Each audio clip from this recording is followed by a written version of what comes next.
अस्सलाम वालेकुम, मैं हूं मरियम नवाज और आज तारीख है 6 जनवरी 2024।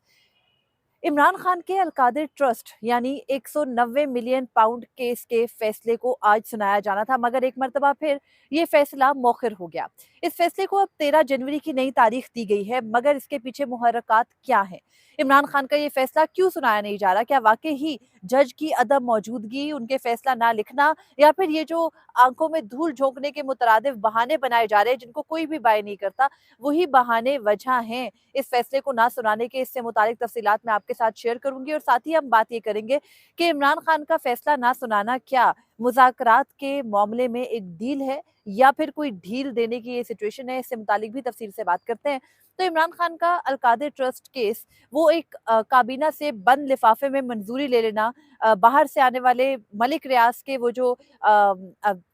190 मिलियन पाउंड थे जो सुप्रीम कोर्ट के अकाउंट में आए थे कराची, जो बेरी टाउन कराची है उसके मुकदमे में। तो उस केस में इमरान खान के ऊपर जुर्म ये लगाया जाता है या कहा यह जाता है कि वो रसीदें नहीं दिखा पा रहे। हमने देखा कि वफाकी वुज़रा इससे मुतालिक पिछले 2-3 रोज में मुसलसल कोई ना कोई कमेंट करते हमें नजर आते हैं और वो कहते हैं कि अगर इमरान खान अपनी रसीदें दिखा दें तो वो छूट जाएंगे और उनके ऊपर ये मुकदमात नहीं होंगे। मगर इमरान खान के ये फैसले क्यों सुनाए नहीं जा रहे? मुल्क में अदालती निज़ाम आज़ाद तो है नहीं। अदालती निज़ाम में अगर सुप्रीम कोर्ट ऑफ पाकिस्तान या हाई कोर्ट्स के पास कोई इख्तियारात हुआ करते थे तो वो इख्तियारात भी अब उनसे एक तरह से ले लिए गए हैं और उनको बाकायदा एग्जेक्टिव के मरहूने मिन्नत कर दिया गया है। तो ऐसी सूरत हाल में आखिर इमरान खान के मुकदमे का फैसला क्यों नहीं आया और कैसे पहले ही 3 दिन कबल या 2 दिन कबल कुछ ऐसे लोगों को जो ऑलरेडी एक सहाफ़ी से ज़्यादा किसी इदारे की तर्जुमानी कर रहे हैं, उनको कैसे इल्म हो जाता है कि ये फैसला कल नहीं सुनाया जाएगा? 2 रोज़ कबल ये बताया गया कि ये फैसला नहीं आ रहा और फिर उसके बाद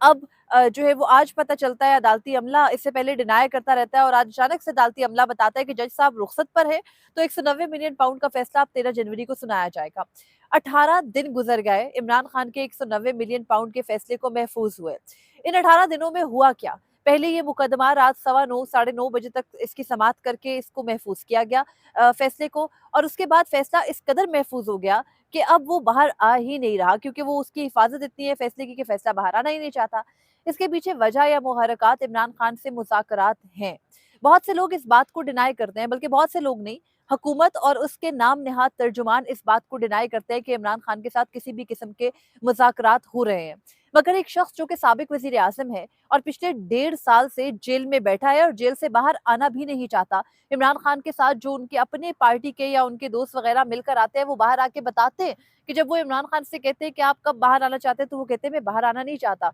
पहले मेरे सियासी कैदियों को छोड़ा जाए, उसके बाद मेरे जो पार्टी के साथ ज्यादतियां की गई उनका हिसाब दिया जाए, कोई आज़ादाना कमीशन बनाया जाए, कहीं इंसाफ किया जाए और उसके बाद मैं बाहर आऊंगा। इन तमाम तर डिमांड्स के साथ इमरान खान के बाहर आने के ऊपर अब तक कोई पेशरफ नहीं हुई। बहुत से लोग ये दावा करते हैं, अगर हम देखते कि एक अलकादिर यूनिवर्सिटी जो अलकादिर ट्रस्ट यूनिवर्सिटी केस है, इसका फैसला आ जाता 23 दिसंबर को आ जाता या आज आ जाता, तो फिर कहीं ना कहीं ये शनीद दुरुस्त लगती कि जनवरी के आखिर में इमरान खान के ऊपर कोई ऐसा मुकदमा ना होता जिसमें वो सजा याफ्ता मुजरिम होते और फिर उनका जेल से बाहर आना एक वजह हो सकता था। मगर ऐसा नहीं हुआ।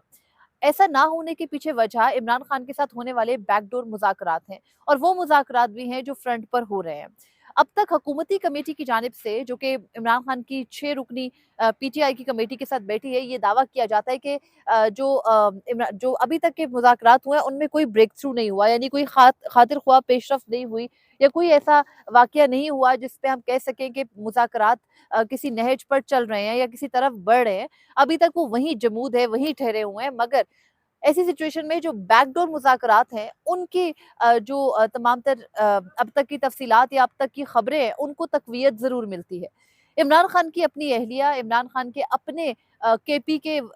जो वज़ीर आला हैं और उसके अलावा उनकी अपनी पार्टी के चेयरमैन, ये 3 शख्सियात कहीं न कहीं मुज़ाकरात कर रही हैं और इन मुज़ाकरात के नतीजे ही में इमरान खान के खिलाफ ये सज़ा नहीं सुनाई जा रही, क्योंकि सज़ा सुनाने की सूरत में जो ऑप्टिक्स अब तक के बेहतर करने की कोशिश की गई है, वो सब कुछ तबाह हो जाएगा।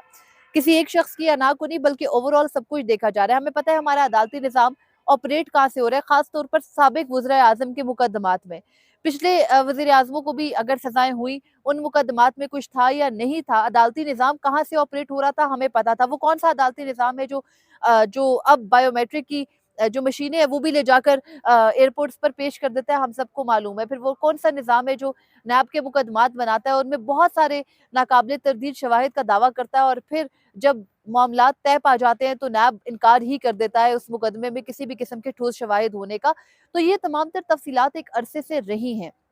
और अब इमरान खान के अलकादिर ट्रस्ट केस, जिसका हम सबको पता है कि एक सियासी फैसला आना है और उस फैसले की हाईकोर्ट की सतह पर जाकर कोई हियत कोई वुकत नहीं रहनी। उस फैसले को सुनाया इसलिए नहीं जा रहा क्योंकि इमरान खान के साथ चलते हुए मुज़ाकरात में जो 45 या 40 दिन लिए गए थे और जिनमें यह तय किया गया था कि किसी तरह से जो बेहतरी है वो करके दिखाई जाएगी और किसी तरह से एक कॉन्फिडेंस बिल्डिंग का मैयर लिया जाएगा, तो ये उन्हीं सीबीएम्स में से एक हो सकता है। और उसके अलावा ये कि खुद अपने हाथ में इमरान खान की सज़ा और जज़ा को रखना भी जो है वो मकसूद है। उन आप कह सकते हैं मुक़तदरा का या फ़ौजी एस्टेब्लिशमेंट का, जो इस वक़्त इमरान खान के साथ मुज़ाकरात में बराह रास्त या जो उनकी फ़ैमिली के साथ या उनके पार्टी के आला ओहदेदारों के साथ मशगूल है। और उसके अलावा ये भी कि नहीं चाहते वो कि एकदम से सज़ा सुनाकर इसको हाई कोर्ट के सतह पर उड़वा दिया जाए, क्योंकि उसके बाद फिर इमरान खान पर कोई ठोस मुकदमा रहेगा नहीं। तोशाखाना के ऊपर ऑलरेडी एक ऑब्जर्वेशन एक मर्तबा इमरान खान के हक में फैसला आ चुका है, वो उससे बरियत उनकी बल्कि फैसला मुअत्तल है, बरियत अभी नहीं हुई। तो ऑलरेडी एक मुकदमा पेंडिंग रख के दूसरे मुकदमे का ट्रायल चलाया जा रहा है और जो 190 मिलियन पाउंड केस था, उस केस के अंदर कहीं न कहीं इमरान खान के बारे में ये कहा जाता है कि वो किसी न किसी जुर्म के मुर्तकिब हुए, लेकिन उसके अंदर भी बहुत सारे झूल हैं। इमरान खान के साथ नामज़द मुल्ज़िमान थे, जिसमें फराह गूगी और जुल्फ़ी बुखारी वगैरह भी थे। फिर शहज़ाद अकबर का बड़ा नाम है जो कि इस मुकदमे में कहीं न कहीं सोर्स थे, बल्कि इनफैक्ट इमरान खान के मुताबिक या उनके कैबिनेट के मेंबर्स के मुताबिक पीछे थे ही वो। डॉन ने इस पर एक इन्वेस्टिगेटिव स्टोरी भी की थी कि जो मलिक रियाज के 190 मिलियन पाउंड बाहर से आके सुप्रीम कोर्ट के अकाउंट में सेटल हुए थे, उसमें कैसे शहज़ाद अकबर सोली जो थे वो इस तमाम तर मामले के पीछे थे। लेकिन इन तमाम अफराद को शामिल मुकदमा ना करके या उनको किसी भी तरह से बाहर से ला के इस केस में बराह रास्त या बिला वास्ता शामिल ना करके ये भी एक शनीद है इस चीज़ की कि इमरान खान के ऊपर ये मुकदमा किस कदर कमज़ोर है और कैसे यही चीज़ उनको आगे चल के अपील की सतह पर फ़ायदा दे सकती है। तो इसीलिए इस मुकदमे के झूल को सामने रखते हुए और फिर मुज़ाकरात के पेश नज़र फैसला नहीं सुनाया जा रहा। और दूसरी जानिब इमरान खान जो खुद जो ये तमाम तर मामलात हैं, इनमें मुज़ाकरात या डील की ऑफ़र्स जो हैं, उनकी तस्दीक कर चुके हैं और उन्होंने बताया कि उनको कैसे इस ऑफ़र की जा रही है कि आप बनीगाला मुंतकिल हो जाएँ, आप यहाँ मुंतकिल हो जाएँ, आप वहाँ मुंतकिल हो जाएँ। लेकिन फिर वो सहाफ़ती गुमाश्ते ही हम उनको कहते हैं कि वो आकर पैगामात देते हैं और कहते हैं एकदम से कि कोई डील नहीं है, कोई इमरान खान को ऑफ़र नहीं हो रही, कोई मुज़ाकरात बैकडोर नहीं हो रहे और फिर अचानक से फ़ैसले नहीं सुनाए जाते। एक फ़ैसला जो 23 दिसंबर को आना था, फिर वो फैसला 6 जनवरी को आना था और अब वो फैसला 13 जनवरी को भी आएगा या नहीं, निज़ाम इंसाफ का कबाड़ा और उसका मज़ाक उड़वाने के लिए, उसका तमस्खर उड़ाने के लिए इससे ज़्यादा कोई और वजह हो नहीं सकती कि जज साहब पहले कहें कि उन्होंने फैसला लिखा नहीं और आज पता चले कि जज साहब आए ही नहीं और उनके अमले को रात तक पता ही नहीं था। आमतौर पर होता ये है कि अदालतों के अंदर अगर किसी जज की कोई मजबूरी है और वो नहीं आ सकता तो उनके अमले को ये मालूम होता है। लेकिन जब इंस्ट्रक्शंस किसी और जगह से आ रही हों, हिदायत आ रही हों और अहकामात आ रहे हों कि आपने यही करना है और जज साहब उन अहकामात के सामने सरनगू हों, तो फिर सवाल किससे करना और उनके अमले को कैसे पता होगा कि जज साहब का कोई मसला है या जज साहब आज रुखसत पर हैं। बिल्कुल ऐन वक़्त पर बताया गया और फिर सज़ाएँ जो भी सुनाई जानी थी, हम सबको पता है कि सज़ा ही होनी है, बरियत तो इस सतह पर हो नहीं सकती, तो वो आज नहीं सुनाई गई और इसके लिए बाकायदा जो मुज़ाकरात बैकडोर हो रहे हैं, उनमें एक चीज़ को अपने हाथ में ऐसे रखा गया कि अगर तो इमरान खान मानते हैं, तो फिर तो 190 मिलियन पाउंड केस में उनको और उनकी अहलिया को सज़ा होगी और अगर वो नहीं मानते, तो उस सूरत में अ, सॉरी अगर वो नहीं मानते तो सज़ा होगी और अगर वो मान जाते हैं, तो फिर बरियत भी हो सकती है और बाकायदा इसको डील का नाम देके इमरान खान के ऊपर अपर हैंड रखेगी अपना इस मुल्क की जो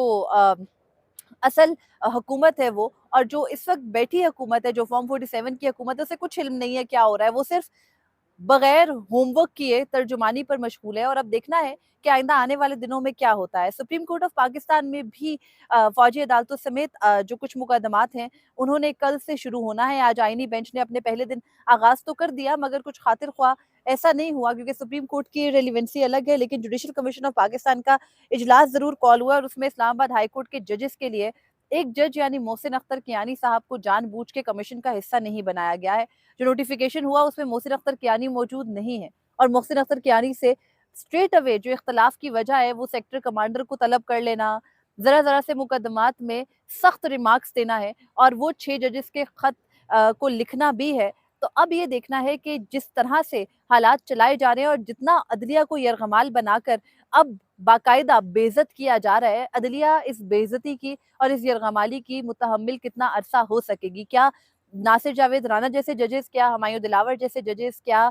अबुल हसनात जुल्करनैन जैसे जजेस ही इस अदलिया में रह जाएंगे, आमिर फारूक जैसे जजेस, अमीनुद्दीन खान साहब, इज्जत मोआब, आईनी बेंच के सरबराह जैसे जजेस, या फिर जो दीगर जजेस हैं जो कि इस निज़ाम के खिलाफ आवाज़ उठाते हैं और उनको जानबूझ के हर तरह से माइनस कर दिया जाता है, चाहे उन्हें चीफ जस्टिस बनना हो या किसी कमेटी का हिस्सा बनना हो। तो क्या निज़ाम को इसी तरह चलाया जाएगा या इमरान खान के साथ बातचीत के नतीजे में कुछ बेहतरी इस निज़ाम के अंदर भी आएगी ताकि आम आदमी का निज़ाम इंसाफ पर उठा हुआ एतमाद वापस आ सके? देखना है आगे क्या बनता है, लेकिन फ़िलहाल यही अपडेट्स थी। मुझे इजाज़त दीजिए। अल्लाह हाफ़िज़।